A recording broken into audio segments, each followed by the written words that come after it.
Encounter is brought to you by the Broome County Council of Churches, where we connect compassion with needs as we inspire growth with dignity. You'll find us in special places throughout the community.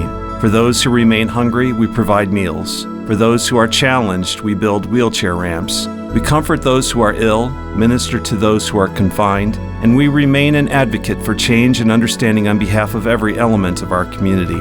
Connect and inspire. Encounter the Broome County Council of Churches. Good morning and welcome to this week's edition of Encounter. I'm Jeff Kellam, your host this week. I serve as the Parish Associate at the Union Presbyterian Church in Endicott. Several times on Encounter through the year, we talk about volunteerism and try to look at that as a way to understand what it means to love God, love your neighbor as you love yourself. You're serving the community, you're serving individuals in that community, and you find yourself growing spiritually and mentally as you serve through various volunteer positions. And every year, the Broome County Council of Churches honors 3 persons at a Lives of Commitment breakfast, which is held at the Doubletree Hotel in April. And so this year, as is our custom, Sue Spencer, who's the Director of Volunteers, the Lives of Commitment breakfast, and the volunteers. Faith in Action? Faith in Action volunteers, thank you. I'm all new to this. She's here to introduce us to those 3 people, and each person is going to have 5 or 6 minutes to tell us something about their volunteer work. I find this very inspiring to hear these folks chat about their own work, how they've grown, and what they have been able to accomplish with their friends. Sue, welcome. Good morning. So the breakfast this year was back to full strength after COVID. Yes, it's really coming back very nicely the last couple of years. I think people are happy to be out and be able to go to these things now. So. Yeah. So there's a keynote speaker. Each of the 3 people who are being honored are recognized. And let's talk quickly about the 3 different kinds of honors. Okay, so we choose an honoree from Faith in Action exclusively, one of our volunteers. And then there's a council honoree, so someone that works maybe with another program in the council or for the council. And then we choose a community honoree. Right. Mm-hmm. Let's get right to the first one, who is the Faith in Action honoree. And then after this interview, let's talk about how these folks are chosen. Sure. So you want to introduce the first one? The first honoree is the Faith in Action Volunteers honoree is Andrea Hampton. She works with us through something called the Shopper Program, which is funded by Office for Aging. So it's a very nice program that helps people get their groceries, but she can tell you more. Okay, all right. Let's roll the tape, as we used to say. I work for Southern Tier Independence Center with a mentally challenged individual who has volunteer goals, and so I started searching for volunteer goals and landed in Faith in Action in doing the Shopper Program. Volunteer goals are the individual I take care of needs to learn to do things outside in the community. She's learning how to shop in the stores, as well as we're doing a volunteer service for someone who needs service out in the community. The people who I shop for are people in the community who cannot get out to do their own, who can't do heavy lifting, such as lifting the big cases of water and such things. So typically it's people who cannot get out and do their own, mostly elderly people. Right. Faith in Action is who I deal with. They suggest people for me to go out and shop for, and then I'll call those individuals and set up an appointment with them and do like a meet and greet, sit down situation. Faith in Action also provides them with grocery lists, and so they'll write out their grocery list, and then I pick up their grocery list and go do their grocery shopping and bring it back to them. I'm a people person, so it came easy for me. The couple I take care of, most recently, I've been with them for 5 years. They're a married couple, have been together 41 years. They just needed a whole lot of help, and so I started shopping for them, and it became very much a friendship in that now I care for all of the situations at hand, cleaning their home, taking their garbage out, doing their laundry, everything that needs to be done for them. The satisfaction I get out of it is just the joy of being able to help individuals who cannot do it for themselves any longer. I mean, as I said, they're elderly and just need the help, and it makes me feel good to be able to provide a service for them that they just can't do anymore. Did you start slowly and build up? Well, in the beginning, I actually shopped for 4 different families in the community. And I'm now down to just this one particular family, which is only one individual at this point. But yes, it did become very busy for me in that it was, one individual was weekly. This particular family was bi-weekly. I had another one that was monthly. So it was a lot of scheduling and that kind of thing to get everything all together. What did you do prior to becoming a volunteer? What was your work that helped train you to do this kind of work? I've always been a DSP, which is a direct support professional I was a DSP through Catholic Charities for 14 years. I worked actually in a group home with 4 men, and that's what I did prior to coming to Southern Tier Independence Center, where I am now. So I've always been a caretaker. Yeah. So continuing on with the volunteering is caretaking as well. Any prior experience of what volunteerism was? Nope. Nothing. Once I started with this individual that I take care of, it kind of flourished from there, because I also do Meals on Wheels. And I also, in the wintertime around Christmas time, I do a program that's called Silver Bells, which is through Faith in Action. They collect gifts for people out in the community, mainly elderly, and then they wrap them and they individualize them, and I'm one of the people who goes and picks up the gifts and takes them to the homes that they need to be at. At one point in time, I walked into a person's home and they were blind. And had I had not the time to sit with this individual, she would have not known what was in those packages. So actually, that particular day, I had the time to actually sit with her and tell her what she had, which was a joy for her, a joy for me, because I was able to provide her with what she had there. And I'm the face that they see. I have one gentleman who always says to me, if it's a gray day outside, where's my sunshine? And I'll say, I'm right here. Feel good. It feels great. It feels great to be recognized, but I'm one that doesn't like to be recognized, but here I am.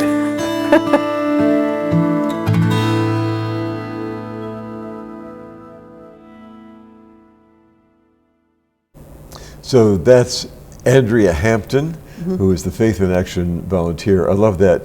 It was a joy for her. It was a joy for me. And isn't that part of the volunteerism? Well, yes, it is. And that's one of my favorite parts of my part with Faith in Action is the relationships and the friendships that develop between the volunteer and the person that they're helping. Yeah. So how do you choose among all the volunteers, not only at the Broome County Council of Churches and Faith in Action's program, but in the community? How do you choose these folks? Oh, well, for Faith in Action, it's really hard because I have wonderful volunteers, and we really have to look closely and make a decision. So for myself, I try to look out and see, okay, who's doing something that we haven't really recognized in a while, but it's really hard because we have a lot of good people, As far as the council honoree, I usually go to either the executive director or to CHOW or to the jail ministry and try to find somebody that possibly is a good candidate that hasn't been recognized and has been doing things for a long time within the council. Right. And then the community honoree, we do have a Lives of Commitment committee, and there's a subcommittee for choosing the community honoree, which involves some other people besides just staff from the council who have ideas about who would be a good person to pick. You know, they kind of know a little bit more about what's going on out in the community. Yeah. So, but it's never an easy job, never. Oh, sure. And I understand too that many of the people that you want to honor kind of push back and say, oh, I don't. Oh, yeah. I have a volunteer. I've asked him twice, and both times, nope, and he won't even discuss it. Well, and I understand the modesty, you know, that people don't want to be in the spotlight, but I also understand the evangelism of being an evangelist for volunteerism. Sure. It's a helpful thing to say, this is my experience, and you too can have that experience. Well, I always try, and I have to throw that line in, you know, maybe you'll inspire somebody else to volunteer. Yep. Sometimes it works, sometimes it doesn't. Yep. So let's move to our Council of Churches honoree. You want to tell us a little bit about Yes, Barbara Knighton is from St. Michael's Orthodox Church. I spoke with the director of Chow, and he spoke very highly of her, and we looked a little bit into the things that she's doing, and she's the perfect candidate for the council honoree. Great. So here is Barbara Knighton telling her story. We recorded this at St. Michael's Church. So here we go.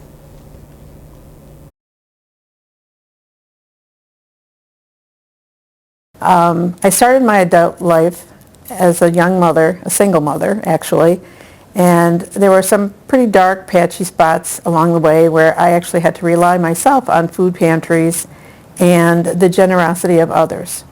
I was able to get a good job with the state, which I had for almost 40 years, and as I was approaching retirement age, I decided that whatever I did after retirement was I wanted to give back, to pay back some of what was given to me. I try to live my life in accordance with Matthew 25. And, you know, as a Christian, the Bible tells us that if we want to get into the kingdom of heaven, we should feed the hungry, clothe the naked, give drink to the thirsty, visit the sick, and so on. And that's the way I try to live my life. When I first retired, I started the program as a summer lunch program for school-age kids. And at that time, next to our recreation center, there's a little street called Mattis Street, and there were some apartment buildings on it.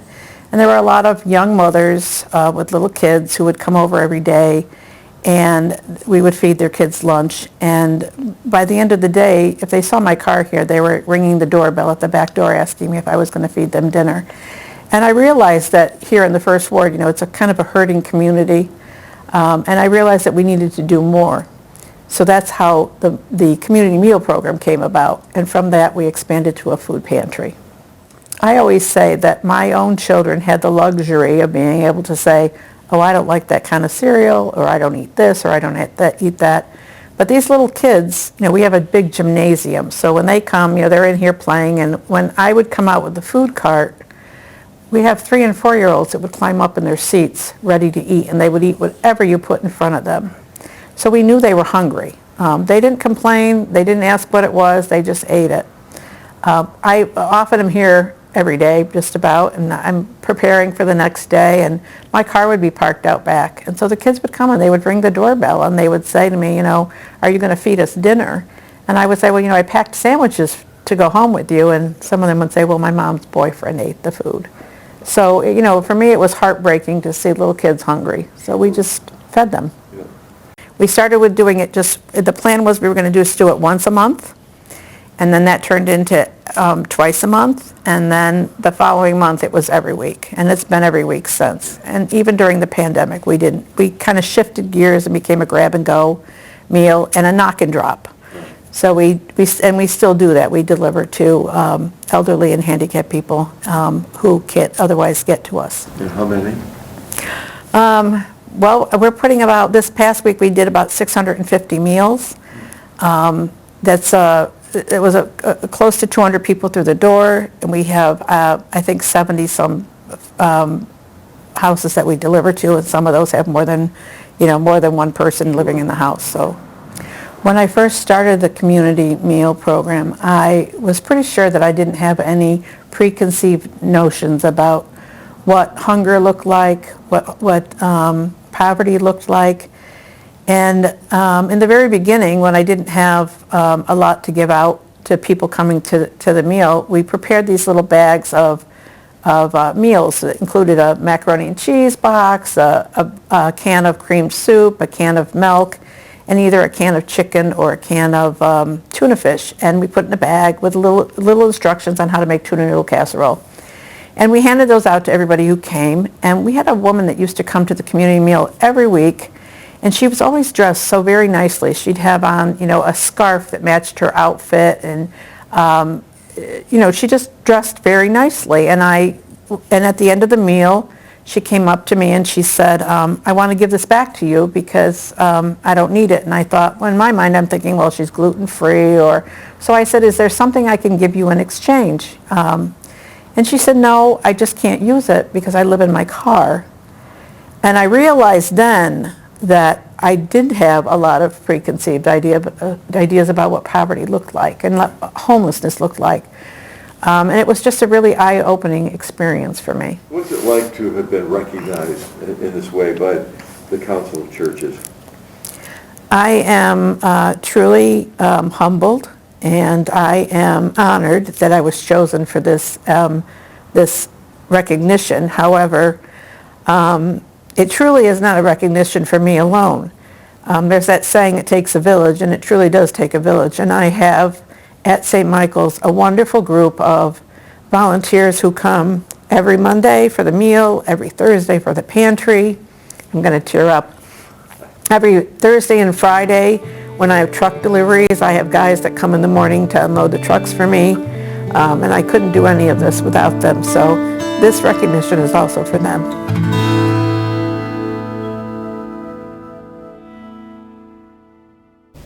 So that's Barbara Knighton, who Yes. is the council honoree. Yeah. What a wonderful story. What a great story. Yeah. And, I sit here and I think, these are just regular, ordinary people doing regular, ordinary things, Yeah. but they have a huge impact It's on an the extraordinary community. impact on the Yeah, on the whole you community. can't even measure the impact. Yep. But, So this was, again, these folks are honored at the Lives of Commitment breakfast that was held at the Doubletree, and it's a fundraiser so that organizations and businesses have bought tables, and the honorees have invited some family and some folks from their churches or faith communities. So it's a wonderful experience just in itself. it is. We have a lot of faithful sponsors who, come back every year. We really appreciate their Yeah. support. But I think they enjoy it. They say it's one of their favorite things to come to. Right. And if we have time at the end of our program, we want to talk a little bit about Jeff Lake and his keynote address, which was wonderful. Wonderful. But I want to make sure we have time to move into our community honoree. So this is someone who's not working under the auspices of Faith in Action Volunteers or the Council in general, but is in the community. Correct, yes. And Kathy Frankenbach, what we really were drawn to with her is that she saw needs and she stepped up, and created her own little programs out in the community. Right. And it's just great. So we took our crew, our several cameras and microphones, well, it was me and my camera and a microphone, out to her home, and we recorded this interview. So here is Kathy Frankenbach, who is the community honoree for the Broome County Council of Churches this year.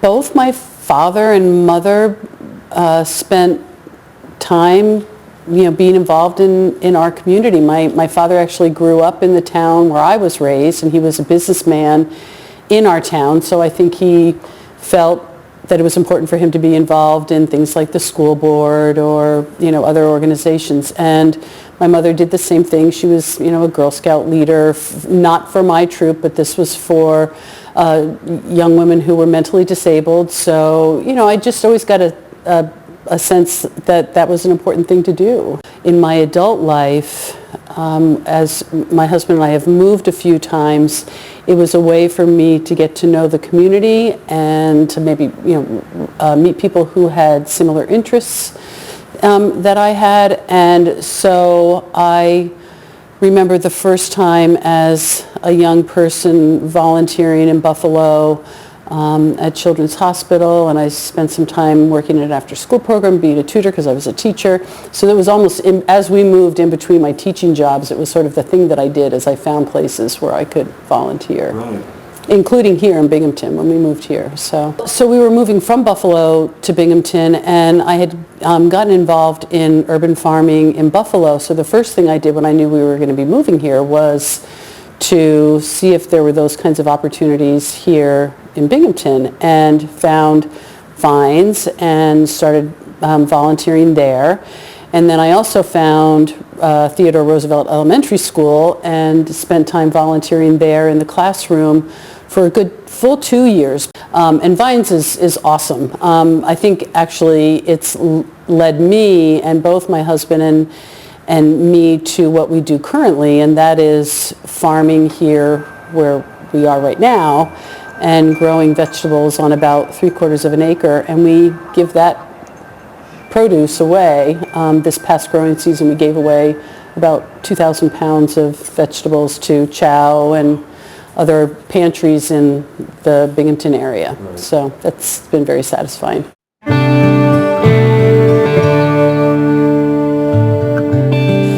So in 2019 I knew that I was going to be retiring from teaching, and I started to think about what I was going to do then. And I think, as I think most people do when they're volunteering, is they think about the things that they love to do and that something that they have a skill in. And I had, it had become really apparent to me the need for some early literacy opportunities for really young children, particularly in the area of Binghamton where I've been teaching. And so I thought of Baby Book Buddies, which my daughter helped me name, and it's really an early literacy program for birth to 3-year-olds, with the hope that it's just an opportunity for parents and caregivers to spend time with their children of that age, with books and instruments and the opportunity to sing and play and read, and not so much about a teacher teaching anything, but just an environment where they're comfortable interacting with their child in that way. And so as of now, I'm running it in 4 different locations, pretty much in the northeast part of Binghamton, different locations every morning, Monday through Thursday. And, the attendance has varied, not only just because of COVID, but just, life is hard for a lot of people, and but it's growing, and it's fun to be able to give books away. I mean, I send books home with them, I send home diapers with them, and it's just a lot of fun for me. I get so much from it. It not only makes me feel good about the use of my time and that I'm doing something that I think is important and hopefully making a difference in someone's life, even if it's in some small way. But I think it's important, if you have even just a little bit of time, to find a way to share what you love and what you're good at, to help our community, and to maybe just make someone's life a little bit easier that day. I know that when people are working full-time, it's easy for me to say as a retired person, and I am obviously, I know that I'm very fortunate to have the time and the opportunity to do whatever I want to do during the day now. But I want to spend it doing something that's worthy of my time and that can make a difference. And I think if someone can find even just an hour out of their day or out of their week to be a mentor or to share some other skill, it's a very satisfying thing to do. Yeah, I'd like to thank the Council of Churches for the opportunity to receive this award, to talk about volunteerism, and hopefully to encourage others to do the same.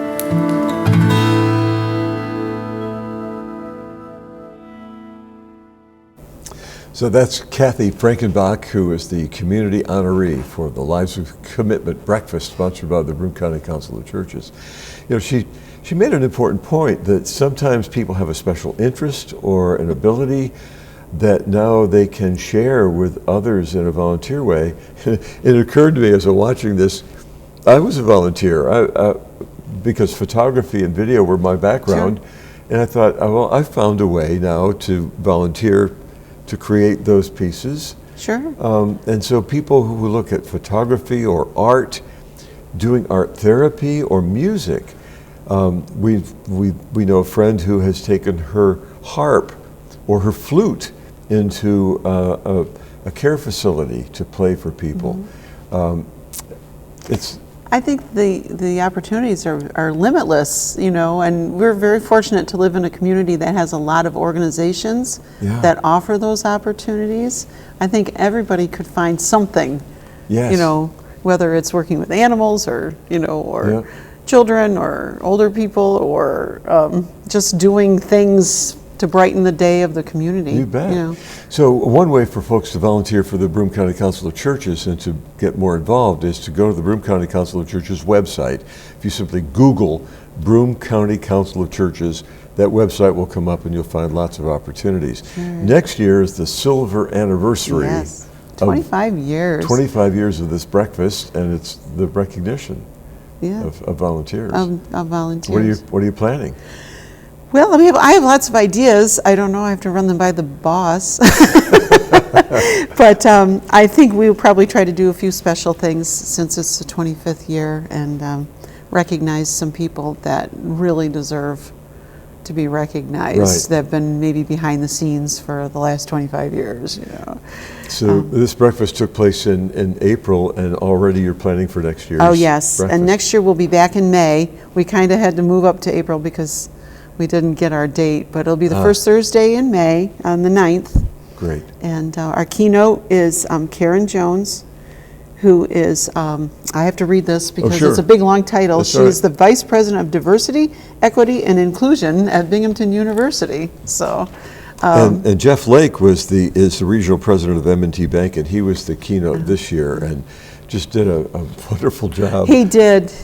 Jeff Lake was great. Inspired someone to come to you and offer to do some volunteer work. He did, and he did an awesome job. I don't know. Every year I go, how are we going to top this year, next year? But we do. Yep. So there are still needs out there, and people keep working and volunteering, and man, that's the strength of the community, its backbone. Our guest today on Encounter has been Sue Spencer, who works with Faith in Action Volunteers for the Broome County Council of Churches. So Sue, thanks for coming on and sharing these stories. I'm Jeff Kellam, thanking you for being with us on Encounter, with thanks to WBNG TV for recording this, and to the Town Square media stations for playing this on the radio. We appreciate all of that. I serve as the Parish Associate at the Union Presbyterian Church in Endicott and encourage you to become part of a faith community and join in volunteerism, a way to love God, to love your neighbor as you love yourself. We'll see you again next week on Encounter. In the meantime, hope you'll be gentle with people and with yourself.